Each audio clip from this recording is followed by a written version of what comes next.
तो स्वागत है आपके इस यूट्यूब चैनल हिंद क्लासेस 234 पे। तो आज को लोग देखने वाले हैं जो क्लास 10 का आज को वीकली टेस्ट हुआ उसका आंसर की देखने वाले हैं। तो इसलिए इस वीडियो को शुरू से अंत तक देखिएगा, ठीक है। ये हिंदी का होने वाला है, ठीक है। और यदि हमारे चैनल को अभी तक सब्सक्राइब नहीं किया तो सब्सक्राइब कर दीजिएगा, ठीक है। यहाँ पर आपको न्यूज़ एंड क्विज, उसके बाद वीकली टेस्ट का तैयारी, फाइनल एग्ज़ाम का तैयारी, झारखंड का कुछ भी न्यूज़ हो सब कुछ यहाँ पर दिया जाता है। तो इसलिए इस चैनल को सब्सक्राइब करना ना भूलिएगा। तो चलिए वीडियो को शुरू करते हैं, क्वेश्चन की ओर चलते। क्वेश्चन क्या था, देखिए पहला क्वेश्चन था आपका, यह दंतुलित मुस्कान के कवि कौन है। क्या बोला जा रहा है, यह दंतुलित मुस्कान के कवि कौन है। ऑप्शन ए है महादेवी वर्मा, ऑप्शन बी है नागार्जुन, ऑप्शन सी है सूर्यकांत त्रिपाठी, ऑप्शन डी है गिरजा कुमार माथुर। तो क्या हो जाएगा इसका आंसर, नागार्जुन। दूसरा क्वेश्चन आपका था, फसल से सीधा संबंध किसका है। अगर आप सब मेरा सेट 1 सेट 2 देखे होंगे तो ये सब आपका कुछ भी नहीं, हलवा है, हलवा, ठीक है। मतलब बहुत ही आसान, सेट 1 देखे होंगे और सेट 2 देखे होंगे। तो क्या बोल रहे हैं, फसल से सीधा संबंध किसका है, व्यापारी का, खरीदार का, किसान का, और ऑप्शन डी है सरकार का। तो किसका हो जाएगा, फसल से सीधा संबंध किसका है, किसान का, क्योंकि किसान ही होता है ना। चलिए तो सी इज द करेक्ट आंसर। चलिए नेक्स्ट क्वेश्चन क्या देख लेते हैं। नेक्स्ट क्वेश्चन आपका है, मृतक में भी डाल देगी जान का अर्थ क्या है। हताश और निराश व्यक्ति को में खुशी ला देना, मरे हुए को जिंदा कर देना, ऑप्शन सी है हारे हुए को जिंदा कर देना, और ऑप्शन डी है आपका माँ बाप का काम आसान कर देना। तो क्या हो जाएगा इसका आंसर, ऑप्शन नंबर ए हताश और निराश व्यक्ति में खुशी ला देना। चलिए नेक्स्ट क्वेश्चन की ओर चलते हैं। नेक्स्ट क्वेश्चन आपका है, साना साना हाथ जोड़ी, ये चैप्टर इससे है, ठीक है, कृतिका से, कृतिका के चैप्टर 2 से। साना साना हाथ जोड़ी पाठ की लेखिका कौन है। महादेवी वर्मा, मीराबाई, मधु कंकरिया, सुभाष चंद्र, सुभद्रा सुभद्रा कुमारी चौहान। तो क्या होगा इसका answer, Madhu Kankaria, option number C is the correct answer. चलिए 5 नंबर क्वेश्चन था आपका, खूब ऊंचाई से शिखरों शिखरों से गिरते फैन उगते झरने का क्या नाम है। तो ऑप्शन ए है पलिनी फॉल्स, उसके बाद सेवेत सिपट सेवेत स्पर्ट वाउटफॉल, उसके बाद है विशप फाउल, चाइस फाउल। तो इसका जो है ना, इसका हमको जो आंसर है ना थोड़ा डाउट है, तो इसको जो है ना आप कमेंट कर दीजिएगा, ठीक है। आपका कमेंट को पिन कर दिया जाएगा, ठीक है, 5 नंबर वाला। चलिए 6ठा नंबर क्वेश्चन है आपका, सॉरी, हाँ 6ठा नंबर क्वेश्चन है, लेखिका ने साना साना हाथ जोड़ी प्रार्थना किससे सीखी। ऑप्शन ए है अपनी दोस्त से, ऑप्शन बी है अपनी माँ से, ऑप्शन सी है अपनी एक नेपाली युवती से, ऑप्शन डी है अपनी नानी से।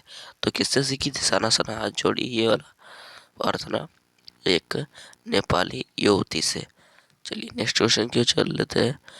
नेक्स्ट क्वेश्चन है आपका, फसल किसका गुणधर्म है, किसान का, मिट्टी का, पानी का, हाथ का। तो फसल किसका गुणधर्म है, मिट्टी का। चलिए नेक्स्ट क्वेश्चन देख लेते हैं। नेक्स्ट क्वेश्चन है, यह संतुलित मुस्कान कविता में वाक्य का केंद्र बिंदु कौन है। वाक्य का केंद्र बिंदु कौन है, माँ है, पिता है, बच्चा है, मित्र है। तो किसके बारे में बताया गया है, तो बच्चे के बारे में। तो ऑप्शन नंबर सी था करेक्ट आंसर। चलिए नेक्स्ट क्वेश्चन देखे तो 9वां नंबर क्वेश्चन था आपका, आकाश किसका पर्यायवाची शब्द है। आकाश का पर्यायवाची शब्द क्या है, पाताल, बादल, आसमान, मेघ। मतलब आकाश का ही और 2-3 अर्थ, ठीक है।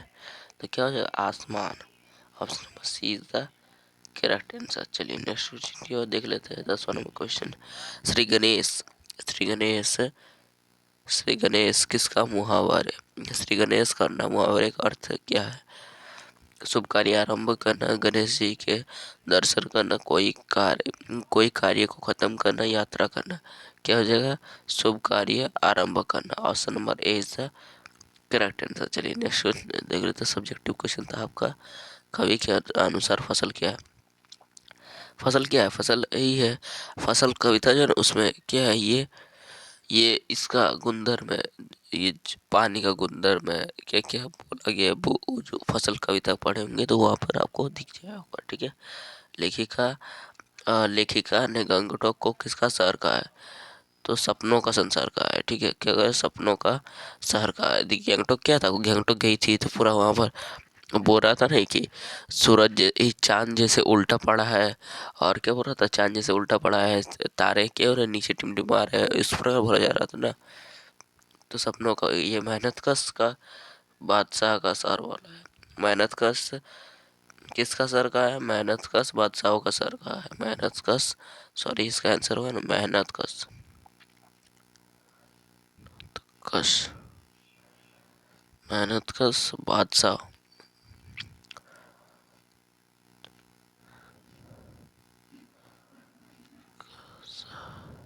मेहनत कश बादशाह का सर का। चलिए नेक्स्ट क्वेश्चन देता है आपका। रचना के आधार पर वाक्य के कितने भेद है? रचना के आधार पर वाक्य के 3 भेद है। मिश्र वाक्य, मिश्र वाक्य, मिश्र वाक्य, मिश्र वाक्य होता है और एक होता है, 3 होता है। ठीक है। याद नहीं आ रहा अभी। ठीक है। चलिए इसके बाद है पत्र कितने प्रकार के होते हैं? पत्र 2 प्रकार के होते हैं। समय के महत्व, निबंध लिखे, ये सब आप लिख लिए होंगे। ठीक है। चलिए आज के इतना है, फिर नेक्स्ट में बता सकते। भाई जय हिंद, जय भारत। और मैं बता देना चाहता हूँ कि अगर हमारे व्हाट्सएप ग्रुप पर नहीं जुड़े हैं तो व्हाट्सएप ग्रुप का नीचे लिंक दिया हुआ है, वहाँ से जाके व्हाट्सएप ग्रुप पर जुड़ सकते हैं। ठीक है। वहाँ पर जो है ना कोई भी नोटिस आता है तो सबसे पहले वहीं पर दिया जाता है। ठीक है। और आप जो है ना, आपको यहाँ पर जो है ना सभी तरह का नोटिस मिल जाएगा। और व्हाट्सएप ग्रुप पर जुड़ना ना भूलिएगा। ठीक है। और जो है हमारे इस चैनल को भी सब्सक्राइब करना ना भूलिएगा। ठीक है। तो जैसा कि आप सभी जानते होंगे कि हमारा इस चैनल को हम लोग मैंने बता दिया कि फाइनल एग्ज़ाम का भी तैयारी होता है, वीकली टेस्ट का भी होता है, news and quiz, news and quiz, news and quiz upload किया जाता है। ठीक है। इसे ये सब, उसके बाद फाइनल एग्ज़ाम का भी तैयारी होता है। क्लास यहाँ पर कौन सा क्लास है? 8 to 12 तक का पढ़ाई होगा। ठीक है। 8 to 12 वीकली टेस्ट का पेपर नहीं इतना ही पढ़ते हैं, छोड़ पाते हैं। ठीक है। तो चलिए भाई।